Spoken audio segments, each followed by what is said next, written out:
welcome back to another 50-mile triathlon training day. The race is actually a week from today, so I apologize that I haven't been videoing much, but ever since we kind of hit the 2 weeks until race day mark, so about a week ago, it's really been kind of light workouts, very low rep range, low weight in the gym. I didn't even hit legs in the gym. I'm not hitting legs the 2 weeks before the race just to make sure that my legs are fully healed and recovered. So there's been no legs days this week.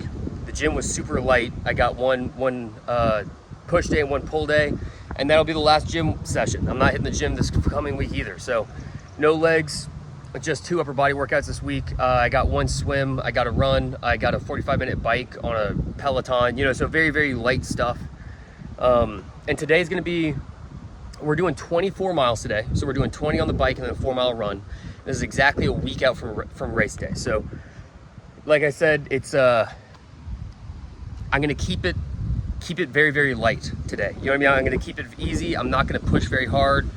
Hell, I'm probably not even gonna hit 16.5 miles per hour average on the bike. You can feel that. I don't know if you can hear the wind, but the wind's blowing pretty heavily right now. So it is gonna be a tougher bike than I wanted it to be just because of the wind. The wind's really blowing right now. So that's gonna kind of be annoying on the bike, but that's okay. We'll get 20 miles in on the bike and then a 4-mile run. I may go 4.5 miles on the run just to make it a true half of what we're gonna do on race day. But like I said, nothing crazy today. We're really gonna take it easy on the run. I'm not gonna do any intervals. I'm just gonna go run, kind of see how fast I can be and not cramp. But yeah, doing that. And then we got a softball game tonight, maybe 2 softball games tonight. So it's gonna be a pretty high cardio day, all said and done. But this week, if we look at what we're gonna be doing this week moving forward, it's gonna be, maybe a 3-mile run. We'll probably jump on a Peloton again for 45 minutes, and then probably a swim, maybe on Thursday, maybe even Friday. 2 days before the race, get in the water, swim. We'll do the full mile in the water just because that's not overly exhaustive. And then we'll be ready to go. So not a ton this week, not getting in the gym this week. We're doing this bike and run. We'll get 1 bike, 1 run, 1 swim in this week, and then we'll be good to go for next Sunday. And yeah, that's really all we got right now. So let's go ahead and get started. I'm gonna throw on that David Goggins book again. The bike should be a little over an hour. If I go 16 miles per hour, obviously we're doing 20 miles, so it'll be a little over an hour. So we've got some time to kill on the bike, that's for sure. But yeah, let's go ahead and go get it done. The only thing about these days, like after doing a couple 40-mile days on the bike, you look at 20 miles, it's like, 20 miles, that's nothing. That's half of what I usually do. It's still over an hour on the bike, man. Like 20 miles is not nothing. You know what I mean? If you're spending over an hour sitting on a bike, that is still a really good workout. So it's important not to underestimate these days, which I very commonly do. So I'm trying not to do that today. I'm gonna try to stay in the mindset that it is still a tough day, even though I'm gonna take it easy and I'm only going half of what I did last week. It is still a tough day. It is still a big day. It's still gonna be, 2.5 hours of working out. So let's go ahead and get it done with that mindset. I see Mango in the window. She's watching me, poor thing. But yeah, with that mindset, let's go ahead and get started. We'll see you guys 5 miles in. All right, 5 miles in. Average pace is 16.3. Those first 5 miles was almost dead into the wind, so I can almost promise the next 5 will be much quicker. We'll see you guys at the halfway point. All right, 10 miles in, halfway point, averaging 16.9 miles per hour. So the average was 16.3. It just jumped up to 16.9 over the last 5 miles, which means over the last 5 miles, I was going somewhere like 17.6 miles per hour-ish, something like that. So, that just shows the difference that the wind makes. You know what I mean? That's just how big a difference the wind makes in speed when you're going with it versus against it. So, only 10 miles to go. Let's go ahead and finish this up. I found myself wanting to push just to get this over with. You know what I mean? Just be done. But there's really no pressure here, so whew, there's that wind. All right, so we'll see you guys here in another 5 miles. Catch you at 15. All right, 15 miles in, and still feeling strong. Average pace is 16.73 now, so you can see that average pace starts climbing when I'm going with the wind and then drops when I'm going into the wind. So for the last 5 miles, I'll be going with the wind for the first, 3 miles, and then kind of 50-50 for the last couple, so hopefully we can get that average pace back up to above a 16.8, but again, not overly pressed about it. Whew. Let's go ahead and finish this thing out, and we will see you guys at the start of the run. Well, we're about 0.8 miles from the house, and I just popped a tire. Let's see if you can't see this right here. Thing's just totally flat. So I guess it can be a quick lesson time on what to do if you're in a race or 20 miles from home and your tire pops. Now, I'm 0.8 miles from home. I've gone 19.2 miles so far, averaging 16.75 miles per hour, but this would be a good little learning opportunity. So let's go see if we can't set up the camera somewhere and change this tire real quick. All right, well, first things first, you want to have a pouch on the back of your seat. You can buy one of these off Amazon or something. And in the pouch, got a tube. I don't know if you can see it. There's a tube. There's a CO2 cartridge. That's what you're gonna use to fill up the tire. And then a little tool to help you get your current tube off. So we're gonna go ahead and get started here. And so really be a good refresher for right before race day. And it's a good thing it popped right now rather than on race day. That's what you'd rather have, right? So let's go ahead and get started here. First things first, we're gonna have to get this tire off.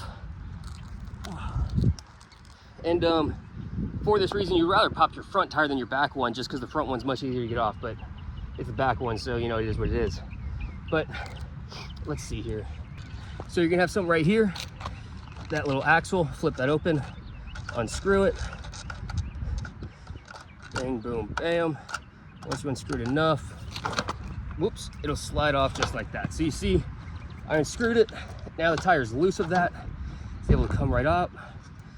And this is why it's easier when it's not the back tire, because you've got the chain and everything back here making it much, much tougher. But let's turn it around here so you can see a bit better. Let's go ahead and get this thing off of here. And almost, so close. Not what you want to be doing, and boom, there you go. There you go, wheels off. Now let's get to changing the tube. So first, you're gonna take this little yellow tool. How's it going, man? First, we're gonna take this little yellow tool. See if we can't get you guys a better view of this here.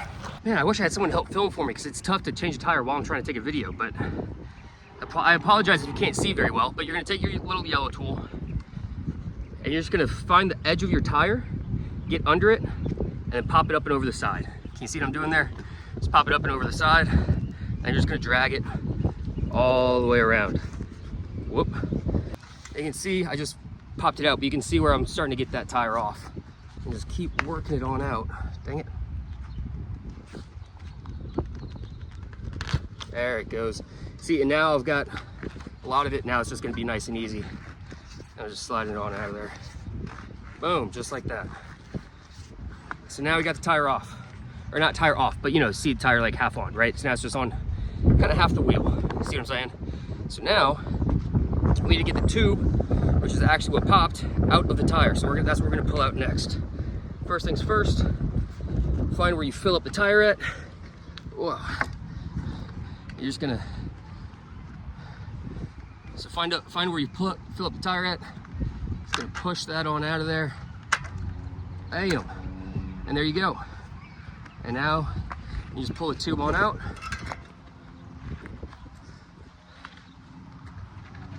There you go. There's your old tube that just popped. Let's put the new one back in. We have a brand new tube. We're gonna do the exact same thing we just did, where you're gonna feed this tube straight through that hole where you just took out the last one. Make sure you do it on the inside of that tire where you just took the tire off, right? So now it's already kind of looped inside of that tire. So it makes it a little bit easier for the next step. So now you've got that, you're just gonna feed the tube into the wheel on the inside of the tire all the way around, and then we'll be almost ready to get this thing back up and going. Now, before anything else, actually, let me get this sorted out real quick. Oops, one other note, try and make sure that your tire or your tube is not all twisted up when you're putting it in, you know? Try and make sure that it's all lined up well, because if it's twisted up, then when you add air into it, all of a sudden it's at 100 PSI. One of those twists might become a kink, you know, whatever else might pop the tire, so just try and make sure that it's all lined up correctly. Now that we have that, tube is nice inside the tire. Now we're just gonna feed that tire back onto the wheel, just like step number 1, but in reverse. And you can kind of get it started with your hands. But here in a second, I'm gonna grab that same yellow tool and so you can see what I'm doing here. Just feeding the tire back on the inside of the wheel. And let's do that all the way around. Like I said, as of right now, it's very easy to do. Once you get to the end, it's gonna get much, much tougher. And here it comes. You see now you've just got that one little spot that's tough. So you're gonna grab your tool again, just come right here and pop it on there. And then this is where it's tough. I'm not sure if I'll be able to do this and keep it on camera or not, but we'll see. I don't think I will be able to. I might have to set this down on the ground. This is the toughest part of the whole thing, if we're being honest. It's this and the very first step of actually getting it on there. There we go. All right, I ended up getting it. It was off camera, I apologize, but you have to kind of put some force in there. And so now, shit, like I said, go through one more time and look on the side in there and make sure that that tube is not getting pinched against the tires. There's no pinch spots anywhere where you just put it in. Because like I said, if so, that thing is gonna go from 0 to 100, literally, PSI, very, very quickly. If it is pinched somewhere, you're immediately screwed. All right, now that we've got that on, your tube's gonna come with a little piece. It should be sitting on there when you first get the tube. This is wider than that hole is. So when you screw it back on, whoops, if you can actually do it, when you screw it back on, I don't know if you can see it, but it's slowly getting all the way up there. And boom, see, it's larger than that hole, so now you can tighten it up and really kind of get that cinched down and tight so that that can't be just, you know, flopping around willy-nilly to the world. You know, that's really gonna tighten it up, really secure it. Now we got that done, let me go get, here we have the CO2 cartridge. This thing scares the fuck out of me because this thing will fill this tire up to over 100 PSI. It says 130, so that's actually tighter than I want it to be, but there's a lot of freaking air in that little bottle. Keep this thing away from heat, you know what I mean? Don't poke a hole in the top, because then it's just gonna go and like fly away. This thing, to me, it looks like a mini bomb. You know what I mean? Like, it's just compressed air, but compressed so heavily that when you plug it into a bike tire, it's gonna like inflate it immediately. You know what I mean? Like, I hate these things, but you gotta have them. So before we use this, we're gonna put this on our bike tire. And all this is essentially the same thing that is on a bike pump, right? It's that thing that you put over this nozzle right here to pump it up. So let's go ahead. Oops. I was spinning it and wondering why I wasn't getting tired. It's because there's a separate nozzle. All right, there you go. So that's nice and tight. Now this thing will still spin, and this is ready for our CO2 cartridge. All right, so now we've got that on. All we're gonna do is we're gonna take our CO2 cartridge and we're just gonna screw it on the other end here, right? Once it gets to a certain point when you're screwing it on, that top is gonna pop, and that's just gonna fill up the tire, okay? So I hate this part, man, but we're just gonna start screwing it on, and you basically just wait for it to pop, and you'll know when it pops because all of a sudden your tire will be inflated. So let's see if we can't, let me see if I can't get you a better angle here. There you go. All right, here it goes. I can feel it getting tighter. Oh, it went softly. Oh, shit. Oh, there you go. It's going. It didn't pop like it normally does, but you can see my tire is inflated now. So it didn't pop like it normally does. It was more of a slow burn that time, which is actually kind of encouraging. I like that much more than just the psh, you know what I mean? That was a really good thing. But yeah, that's it. And you'd also know it's gone because this thing will get really, really cold just because the loss in pressure over such a short period of time. Along with this, it's literally frosting up right now, and that's just such a loss in pressure or such a short period of time. Now, when I unscrew it, odds are it didn't get all the air out of there, so it probably will pop a little bit when I unscrew it, but that's no big deal. Nope, looks like that was all the air. No, it wasn't. There it is. And the fact that there was that much air left in there makes me think it wasn't such a solid connection. I bet it didn't get quite as See, look, you can literally see the frost on that thing after losing all that pressure. That's pretty cool, right? That's what happens when you go from literally 100 PSI to 0. What is it? PV1 equals PV2? Or is it P over T1? P1 over T1 equals P1 over T2? Or vice versa? But pressure and temperature are linearly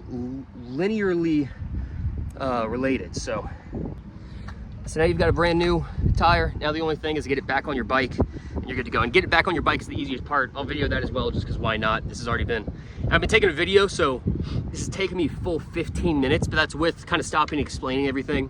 If you sit down and just do it with no distractions and no video, no explanation, you can get it done in 5 to 10 minutes, right? If you practice and you do it a couple times, you can get it done in 5 to 10 minutes, and it won't affect your bike that much if you do pop one during the race. So let's go ahead and get this thing back on the bike, and we'll get to moving again. Only thing left is to get this thing back on the bike. Maybe that's the easiest way to do this. There it is. See, and just get it on the chains right there. It doesn't really matter if it's on the exact same one. Your gears will fix that once you actually get it on and get to go. But it's on the chains there. All right, once you get it back on there, turn this down one more time. All right, once you get it back on there, take this, same thing as before, tighten her back up.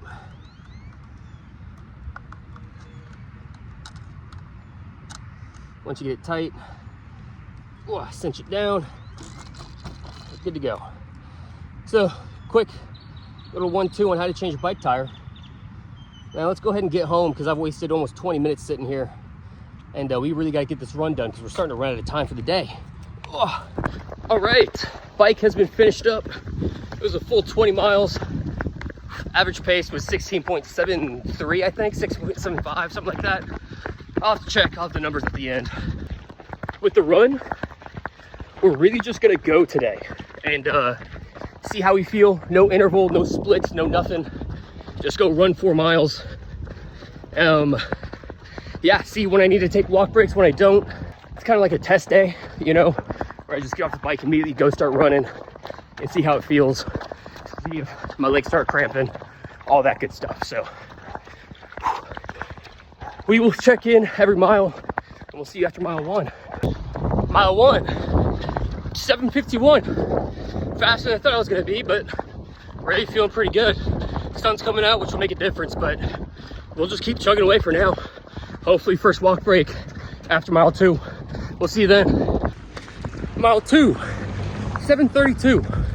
We're moving really good, feeling really pretty good. Starting to feel the fatigue a little bit, but we're just gonna keep chugging right now. I'm gonna stop here in about half a mile, refill my water bottle. So I'll pause my watch for that, but other than that, we're just gonna keep moving. See you after mile 3. Mile 3, 7:45. Let's see if we can make it through all of mile 4 with no walk break. We're starting to slow down here, so we gotta push the top of this hill, and we got it licked. We'll see you guys back at the house. All right, run is finished up. Overall average pace was 7:45 minutes per mile, which, if I'm being honest, way faster than I thought I was gonna be. I didn't think I'd be able to keep that pace the whole time.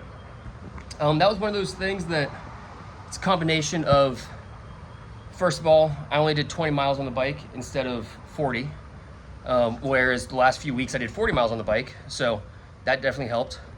I also had a good 15-20 minutes there at the end of the bike where I rested my legs, basically, because I was changing that tire, so that helped out as well. You know, got an extra long break, basically, in between the bike and the run.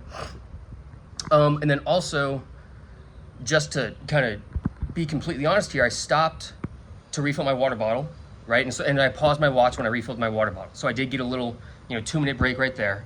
And then I also had to stop again for a road crossing. So I was there for, I don't know, maybe 45 seconds, a minute, something like that. So there was 2 times in there where I did stop and pause my watch for a second and then just kept running. But all in all, I mean, it was, the first 2 miles was a true, 7:40 or whatever it was over the first 2 miles, no stopping whatsoever. And then it was just on the way back that I had to pause twice for the water and road crossing. But overall, I'm very happy with that. I didn't expect to be that quick. That was one of those things where I finished the first mile and I was like, holy shit, that was sub 8 minutes. Like, let's see if we can do that again. You know what I mean? And then was just able to kind of hold that throughout the whole run. So I'm super stoked on that. I'm very excited about the race. I feel very well prepared about the race, especially after these past 3 or 4 weeks of these 40 and 9 mile days, and now this 20 and 4 mile day. And I've been really consistent with the bricks over the last month, really consistent with my workouts. And now, Mango, get out of there. Mango, get out of there. You can't, dog, come here.